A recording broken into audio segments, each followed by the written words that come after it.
ನೋಡಿ, ಈಗ ಇವರು ಯಾವ ರೀತಿಯ ಲೆಕ್ಕಾಚಾರಗಳನ್ನ ಹಾಕೊಂಡು ಕೂತಿದ್ದಾರೆ ಅಂತಂದ್ರೆ, ಪಾಕಿಸ್ತಾನ್ ಮತ್ತು ಬಾಂಗ್ಲಾದೇಶ ಎರಡೂ ಕೂಡಿ ಭಾರತದ ಮೇಲೆ ದಾಳಿಯನ್ನ ಮಾಡುವ ಹಗಲಗನಸು.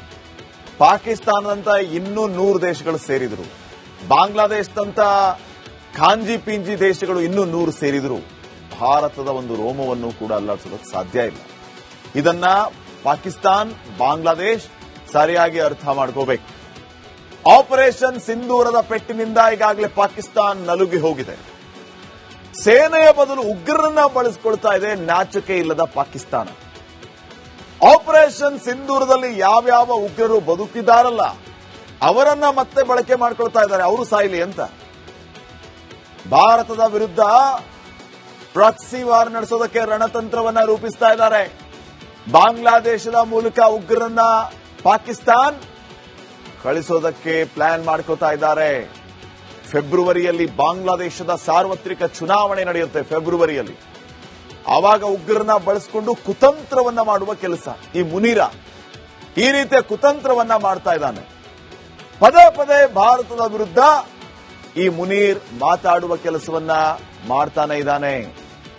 ಮುನೀರನ ಮಾತಿನಿಂದ ಬಾಂಗ್ಲಾ ಮುಸ್ಲಿಮರು ಪ್ರವೋಕ್ ಆಗ್ತಾ ಇದ್ದಾರೆ.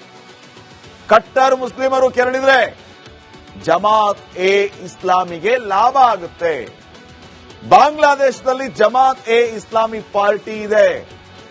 ಬಾಂಗ್ಲಾದಲ್ಲಿ ಕಟ್ಟರ್ ಪಂಥೀಯ ಜನರನ್ನ ಪಾಕಿಸ್ತಾನ್ ತಯಾರಿಸ್ತಾ ಇದೆ. ಈ ಮೂಲಕ ಬಾಂಗ್ಲಾದಲ್ಲಿ ಪಾಕಿಸ್ತಾನ್ ಹಿಡಿತವನ್ನ ಸಾಧಿಸೋದು, ಪೂರ್ವ ಪಾಕಿಸ್ತಾನಿ ಎಲ್ಲ ಭಾಗದಲ್ಲಿ.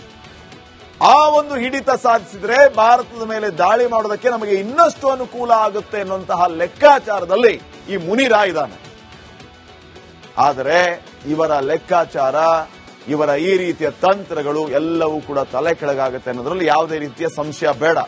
ಯಾಕೆ ಅಂತಂದ್ರೆ ನಾನು ಈಗಾಗಲೇ ಹೇಳ್ತಾ ಇದ್ದ ಹಾಗೆ ಇನ್ನೂ ಇಂಥ 10 ಪಾಕಿಸ್ತಾನ, ಇನ್ನ ಅಂತ 10 ಬಾಂಗ್ಲಾದೇಶಗಳು ಬಂದರೂ ಕೂಡ ಏನ್ ಮಾಡೋದಕ್ಕೆ ಆಗಲ್ಲ. ಇನ್ನ ನೆಕ್ಸ್ಟ್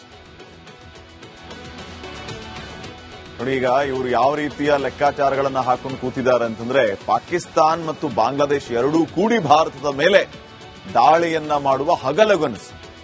ಪಾಕಿಸ್ತಾನದಂತ ಇನ್ನೂ 100 ದೇಶಗಳು ಸೇರಿದ್ರು, ಬಾಂಗ್ಲಾದೇಶದಂತ ಖಾಂಜಿ ಪಿಂಜಿ ದೇಶಗಳು ಇನ್ನೂ 100 ಸೇರಿದ್ರು ಭಾರತದ ಒಂದು ರೋಮವನ್ನು ಕೂಡ ಅಲ್ಲಾಡಿಸೋದಕ್ಕೆ ಸಾಧ್ಯ ಇಲ್ಲ. ಇದನ್ನ ಪಾಕಿಸ್ತಾನ್, ಬಾಂಗ್ಲಾದೇಶ್ ಸರಿಯಾಗಿ ಅರ್ಥ ಮಾಡ್ಕೋಬೇಕು. ಆಪರೇಷನ್ ಸಿಂಧೂರದ ಪೆಟ್ಟಿನಿಂದ ಈಗಾಗಲೇ ಪಾಕಿಸ್ತಾನ್ ನಲುಗಿ ಹೋಗಿದೆ. ಸೇನೆಯ ಬದಲು ಉಗ್ರರನ್ನ ಬಳಸಿಕೊಳ್ತಾ ಇದೆ ನಾಚಿಕೆ ಇಲ್ಲದ ಪಾಕಿಸ್ತಾನ. ಆಪರೇಷನ್ ಸಿಂಧೂರದಲ್ಲಿ ಯಾವ್ಯಾವ ಉಗ್ರರು ಬದುಕಿದಾರಲ್ಲ ಅವರನ್ನ ಮತ್ತೆ ಬಳಕೆ ಮಾಡ್ಕೊಳ್ತಾ ಇದ್ದಾರೆ, ಅವರು ಸಾಯ್ಲಿ ಅಂತ. ಭಾರತದ ವಿರುದ್ಧ ಪ್ರಾಕ್ಸಿ ವಾರ್ ನಡೆಸೋದಕ್ಕೆ ರಣತಂತ್ರವನ್ನ ರೂಪಿಸ್ತಾ ಇದ್ದಾರೆ. ಬಾಂಗ್ಲಾದೇಶದ ಮೂಲಕ ಉಗ್ರರನ್ನ ಪಾಕಿಸ್ತಾನ್ ಕಳಿಸೋದಕ್ಕೆ ಪ್ಲಾನ್ ಮಾಡ್ಕೋತಾ ಇದ್ದಾರೆ. ಫೆಬ್ರವರಿಯಲ್ಲಿ ಬಾಂಗ್ಲಾದೇಶದ ಸಾರ್ವತ್ರಿಕ ಚುನಾವಣೆ ನಡೆಯುತ್ತೆ. ಫೆಬ್ರವರಿಯಲ್ಲಿ ಆವಾಗ ಉಗ್ರರನ್ನ ಬಳಸಿಕೊಂಡು ಕುತಂತ್ರವನ್ನ ಮಾಡುವ ಕೆಲಸ ಈ ಮುನೀರ ಈ ರೀತಿಯ ಕುತಂತ್ರವನ್ನ ಮಾಡ್ತಾ ಇದ್ದಾನೆ. ಪದೇ ಪದೇ ಭಾರತದ ವಿರುದ್ಧ ಈ ಮುನೀರ್ ಮಾತಾಡುವ ಕೆಲಸವನ್ನ ಮಾಡ್ತಾನೆ ಇದ್ದಾನೆ. ಮುನೀರನ ಮಾತಿನಿಂದ ಬಾಂಗ್ಲಾ ಮುಸ್ಲಿಮರು ಪ್ರವೋಕ್ ಆಗ್ತಾ ಇದ್ದಾರೆ. ಕಟ್ಟರ್ ಮುಸ್ಲಿಮರು ಕೆರಳಿದ್ರೆ ಜಮಾತ್ ಎ ಇಸ್ಲಾಮಿಗೆ ಲಾಭ ಆಗುತ್ತೆ. ಬಾಂಗ್ಲಾದೇಶದಲ್ಲಿ ಜಮಾತ್ ಎ ಇಸ್ಲಾಮಿ ಪಾರ್ಟಿ ಇದೆ. ಬಾಂಗ್ಲಾದಲ್ಲಿ ಕಟ್ಟರ್ ಪಂಥೀಯ ಜನರನ್ನ ಪಾಕಿಸ್ತಾನ್ ತಯಾರಿಸ್ತಾ ಇದೆ. ಈ ಮೂಲಕ ಬಾಂಗ್ಲಾದಲ್ಲಿ ಪಾಕಿಸ್ತಾನ್ ಹಿಡಿತವನ್ನ ಸಾಧಿಸೋದು, ಪೂರ್ವ ಪಾಕಿಸ್ತಾನಿ ಎಲ್ಲ ಭಾಗದಲ್ಲಿ. ಆ ಒಂದು ಹಿಡಿತ ಸಾಧಿಸಿದ್ರೆ ಭಾರತದ ಮೇಲೆ ದಾಳಿ ಮಾಡೋದಕ್ಕೆ ನಮಗೆ ಇನ್ನಷ್ಟು ಅನುಕೂಲ ಆಗುತ್ತೆ ಅನ್ನುವಂತಹ ಲೆಕ್ಕಾಚಾರದಲ್ಲಿ ಈ ಮುನೀರ ಇದ್ದಾನೆ. ಆದರೆ ಇವರ ಲೆಕ್ಕಾಚಾರ, ಇವರ ಈ ರೀತಿಯ ತಂತ್ರಗಳು ಎಲ್ಲವೂ ಕೂಡ ತಲೆ ಕೆಳಗಾಗುತ್ತೆ ಅನ್ನೋದ್ರಲ್ಲಿ ಯಾವುದೇ ರೀತಿಯ ಸಂಶಯ ಬೇಡ. ಯಾಕೆ ಅಂತಂದ್ರೆ ನಾನು ಈಗಾಗಲೇ ಹೇಳ್ತಾ ಇದ್ದ ಹಾಗೆ ಇನ್ನೂ ಇಂಥ 10 ಪಾಕಿಸ್ತಾನ, ಇನ್ನ ಅಂತ 10 ಬಾಂಗ್ಲಾದೇಶಗಳು ಬಂದರೂ ಕೂಡ ಏನ್ ಮಾಡೋದಕ್ಕೆ ಆಗಲ್ಲ. ಇನ್ನ ನೆಕ್ಸ್ಟ್ ನೋಡಿ, ಈಗ ಇವರು ಯಾವ ರೀತಿಯ ಲೆಕ್ಕಾಚಾರಗಳನ್ನ ಹಾಕೊಂಡು ಕೂತಿದ್ದಾರೆ ಅಂತಂದ್ರೆ, ಪಾಕಿಸ್ತಾನ್ ಮತ್ತು ಬಾಂಗ್ಲಾದೇಶ ಎರಡೂ ಕೂಡಿ ಭಾರತದ ಮೇಲೆ ದಾಳಿಯನ್ನ ಮಾಡುವ ಹಗಲಗನಸು. ಪಾಕಿಸ್ತಾನದಂತ ಇನ್ನೂ 100 ದೇಶಗಳು ಸೇರಿದ್ರು, ಬಾಂಗ್ಲಾದೇಶದಂತ ಖಾಂಜಿ ಪಿಂಜಿ ದೇಶಗಳು ಇನ್ನೂ 100 ಸೇರಿದ್ರು ಭಾರತದ ಒಂದು ರೋಮವನ್ನು ಕೂಡ ಅಲ್ಲಾಡಿಸೋದಕ್ಕೆ ಸಾಧ್ಯ ಇಲ್ಲ. ಇದನ್ನ ಪಾಕಿಸ್ತಾನ್, ಬಾಂಗ್ಲಾದೇಶ್ ಸರಿಯಾಗಿ ಅರ್ಥ ಮಾಡ್ಕೋಬೇಕು. ಆಪರೇಷನ್ ಸಿಂಧೂರದ ಪೆಟ್ಟಿನಿಂದ ಈಗಾಗಲೇ ಪಾಕಿಸ್ತಾನ ನಲುಗಿ ಹೋಗಿದೆ. ಸೇನೆಯ ಬದಲು ಉಗ್ರರನ್ನ ಬಳಸಿಕೊಳ್ತಾ ಇದೆ ನಾಚಿಕೆ ಇಲ್ಲದ ಪಾಕಿಸ್ತಾನ. ಆಪರೇಷನ್ ಸಿಂಧೂರದಲ್ಲಿ ಯಾವ್ಯಾವ ಉಗ್ರರು ಬದುಕಿದಾರಲ್ಲ ಅವರನ್ನ ಮತ್ತೆ ಬಳಕೆ ಮಾಡ್ಕೊಳ್ತಾ ಇದ್ದಾರೆ, ಅವರು ಸಾಯಿಲಿ ಅಂತ. ಭಾರತದ ವಿರುದ್ಧ ಪ್ರಾಕ್ಸಿ ವಾರ್ ನಡೆಸೋದಕ್ಕೆ ರಣತಂತ್ರವನ್ನ ರೂಪಿಸ್ತಾ ಇದ್ದಾರೆ. ಬಾಂಗ್ಲಾದೇಶದ ಮೂಲಕ ಉಗ್ರರನ್ನ ಪಾಕಿಸ್ತಾನ್ ಕಳಿಸೋದಕ್ಕೆ ಪ್ಲಾನ್ ಮಾಡ್ಕೋತಾ ಇದ್ದಾರೆ. ಫೆಬ್ರವರಿಯಲ್ಲಿ ಬಾಂಗ್ಲಾದೇಶದ ಸಾರ್ವತ್ರಿಕ ಚುನಾವಣೆ ನಡೆಯುತ್ತೆ. ಫೆಬ್ರವರಿಯಲ್ಲಿ ಆವಾಗ ಉಗ್ರರನ್ನ ಬಳಸಿಕೊಂಡು ಕುತಂತ್ರವನ್ನ ಮಾಡುವ ಕೆಲಸ ಈ ಮುನೀರ ಈ ರೀತಿಯ ಕುತಂತ್ರವನ್ನ ಮಾಡ್ತಾ ಇದ್ದಾನೆ. ಪದೇ ಪದೇ ಭಾರತದ ವಿರುದ್ಧ ಈ ಮುನೀರ್ ಮಾತಾಡುವ ಕೆಲಸವನ್ನ ಮಾಡ್ತಾನೆ ಇದ್ದಾನೆ. ಮುನೀರನ ಮಾತಿನಿಂದ ಬಾಂಗ್ಲಾ ಮುಸ್ಲಿಮರು ಪ್ರವೋಕ್ ಆಗ್ತಾ ಇದ್ದಾರೆ. ಕಟ್ಟರ್ ಮುಸ್ಲಿಮರು ಕೆರಳಿದ್ರೆ ಜಮಾತ್ ಎ ಇಸ್ಲಾಮಿಗೆ ಲಾಭ ಆಗುತ್ತೆ. ಬಾಂಗ್ಲಾದೇಶದಲ್ಲಿ ಜಮಾತ್ ಎ ಇಸ್ಲಾಮಿ ಪಾರ್ಟಿ ಇದೆ. ಬಾಂಗ್ಲಾದಲ್ಲಿ ಕಟ್ಟರ್ ಪಂಥೀಯ ಜನರನ್ನ ಪಾಕಿಸ್ತಾನ ತಯಾರಿಸ್ತಾ ಇದೆ. ಈ ಮೂಲಕ ಬಾಂಗ್ಲಾದಲ್ಲಿ ಪಾಕಿಸ್ತಾನ ಹಿಡಿತವನ್ನ ಸಾಧಿಸೋದು, ಪೂರ್ವ ಪಾಕಿಸ್ತಾನ ಎಲ್ಲ ಭಾಗದಲ್ಲಿ ಆ ಒಂದು ಹಿಡಿತ ಸಾಧಿಸಿದ್ರೆ ಭಾರತದ ಮೇಲೆ ದಾಳಿ ಮಾಡೋದಕ್ಕೆ ನಮಗೆ ಇನ್ನಷ್ಟು ಅನುಕೂಲ ಆಗುತ್ತೆ ಅನ್ನುವಂತಹ ಲೆಕ್ಕಾಚಾರದಲ್ಲಿ ಈ ಮುನೀರ ಇದ್ದಾನೆ. ಆದರೆ ಇವರ ಲೆಕ್ಕಾಚಾರ, ಇವರ ಈ ರೀತಿಯ ತಂತ್ರಗಳು ಎಲ್ಲವೂ ಕೂಡ ತಲೆ ಕೆಳಗಾಗುತ್ತೆ ಅನ್ನೋದ್ರಲ್ಲಿ ಯಾವುದೇ ರೀತಿಯ ಸಂಶಯ ಬೇಡ.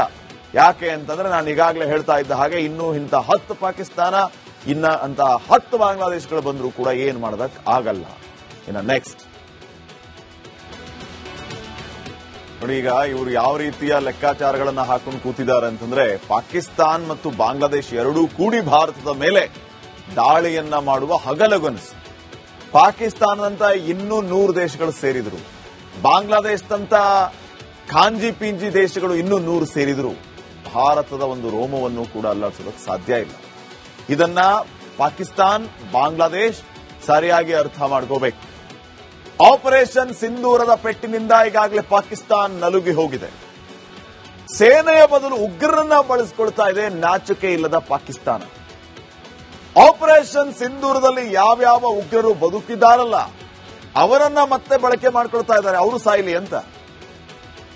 ಭಾರತದ ವಿರುದ್ಧ ಪ್ರಾಕ್ಸಿ ವಾರ್ ನಡೆಸೋದಕ್ಕೆ ರಣತಂತ್ರವನ್ನ ರೂಪಿಸ್ತಾ ಇದ್ದಾರೆ. ಬಾಂಗ್ಲಾದೇಶದ ಮೂಲಕ ಉಗ್ರರನ್ನ ಪಾಕಿಸ್ತಾನ್ ಕಳಿಸೋದಕ್ಕೆ ಪ್ಲಾನ್ ಮಾಡ್ಕೋತಾ ಇದ್ದಾರೆ. ಫೆಬ್ರವರಿಯಲ್ಲಿ ಬಾಂಗ್ಲಾದೇಶದ ಸಾರ್ವತ್ರಿಕ ಚುನಾವಣೆ ನಡೆಯುತ್ತೆ. ಫೆಬ್ರವರಿಯಲ್ಲಿ ಆವಾಗ ಉಗ್ರರನ್ನ ಬಳಸಿಕೊಂಡು ಕುತಂತ್ರವನ್ನ ಮಾಡುವ ಕೆಲಸ ಈ ಮುನೀರ ಈ ರೀತಿಯ ಕುತಂತ್ರವನ್ನ ಮಾಡ್ತಾ ಇದ್ದಾನೆ. ಪದೇ ಪದೇ ಭಾರತದ ವಿರುದ್ಧ ಈ ಮುನೀರ್ ಮಾತಾಡುವ ಕೆಲಸವನ್ನ ಮಾಡ್ತಾನೆ ಇದ್ದಾನೆ. ಮುನೀರನ ಮಾತಿನಿಂದ ಬಾಂಗ್ಲಾ ಮುಸ್ಲಿಮರು ಪ್ರವೋಕ್ ಆಗ್ತಾ ಇದ್ದಾರೆ. ಕಟ್ಟರ್ ಮುಸ್ಲಿಮರು ಕೆರಳಿದ್ರೆ ಜಮಾತ್ ಎ ಇಸ್ಲಾಮಿಗೆ ಲಾಭ ಆಗುತ್ತೆ. ಬಾಂಗ್ಲಾದೇಶದಲ್ಲಿ ಜಮಾತ್ ಎ ಇಸ್ಲಾಮಿ ಪಾರ್ಟಿ ಇದೆ. ಬಾಂಗ್ಲಾದಲ್ಲಿ ಕಟ್ಟರ್ ಪಂಥೀಯ ಜನರನ್ನ ಪಾಕಿಸ್ತಾನ ತಯಾರಿಸ್ತಾ ಇದೆ. ಈ ಮೂಲಕ ಬಾಂಗ್ಲಾದಲ್ಲಿ ಪಾಕಿಸ್ತಾನ ಹಿಡಿತವನ್ನ ಸಾಧಿಸೋದು, ಪೂರ್ವ ಪಾಕಿಸ್ತಾನ ಎಲ್ಲ ಭಾಗದಲ್ಲಿ ಆ ಒಂದು ಹಿಡಿತ ಸಾಧಿಸಿದ್ರೆ ಭಾರತದ ಮೇಲೆ ದಾಳಿ ಮಾಡೋದಕ್ಕೆ ನಮಗೆ ಇನ್ನಷ್ಟು ಅನುಕೂಲ ಆಗುತ್ತೆ ಅನ್ನುವಂತಹ ಲೆಕ್ಕಾಚಾರದಲ್ಲಿ ಈ ಮುನೀರ ಇದ್ದಾನೆ. ಆದರೆ ಇವರ ಲೆಕ್ಕಾಚಾರ, ಇವರ ಈ ರೀತಿಯ ತಂತ್ರಗಳು ಎಲ್ಲವೂ ಕೂಡ ತಲೆ ಕೆಳಗಾಗುತ್ತೆ ಅನ್ನೋದ್ರಲ್ಲಿ ಯಾವುದೇ ರೀತಿಯ ಸಂಶಯ ಬೇಡ. ಯಾಕೆ ಅಂತಂದ್ರೆ ನಾನು ಈಗಾಗಲೇ ಹೇಳ್ತಾ ಇದ್ದ ಹಾಗೆ ಇನ್ನೂ ಇಂಥ 10 ಪಾಕಿಸ್ತಾನ ಇನ್ನ ಅಂತ 10 ಬಾಂಗ್ಲಾದೇಶಗಳು ಬಂದರೂ ಕೂಡ ಏನ್ ಮಾಡೋದಕ್ಕೆ ಆಗಲ್ಲ. ಇನ್ನು ನೆಕ್ಸ್ಟ್